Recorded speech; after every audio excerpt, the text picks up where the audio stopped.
Railway gate దాటుతూ ఉండగా ఓ car పట్టాలపైన నిలిచిపోవడంతో tension వాతావరణం నెలకొంది. రాంపల్లి నుంచి పెద్దపల్లికి వెళ్తున్న ఓ కారు పెద్దపల్లి జిల్లా కేంద్రంలోని కోనారం రైల్వే గేటు వద్దకు చేరుకోగానే అకస్మాత్తుగా గేటు పడింది.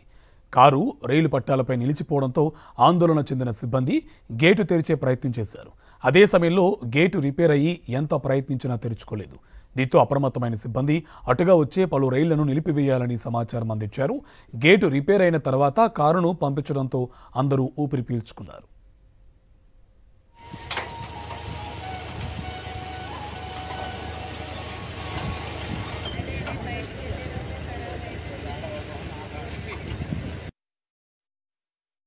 ఇక్కడ తీసున్నది వీడికి వచ్చినాం, ఇది వేసి చేసిన వల్ల బైకులు పోతా అంటే తీసిన వల్ల మేము ఇక అది ఎట్లా తీసున్నాయి కానీ మళ్ళీ వచ్చినాం.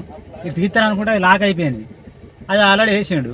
ఇది తీస్తే ఇది అత్తలేదు, మీకు అత్తలేదు. అది అట్లే ఉన్నది. ట్రైన్ వస్తే ఎట్లుంటే ఏమున్నది, మళ్ళీ ఇట్లా దింపి పెడదామని చూస్తాను. మేము అడిగితే ఆయన నుండి ఆవుని వాళ్ళతో ఫోన్ చేయించి బంద్ చేపిస్తా అని చెప్పి బంద్ చేయించండి. ఇక మరి చూస్తాను. ఇక ఇప్పటికీ నాకు అర్ధగంట అవుతుంది, ½ అన్ అవర్.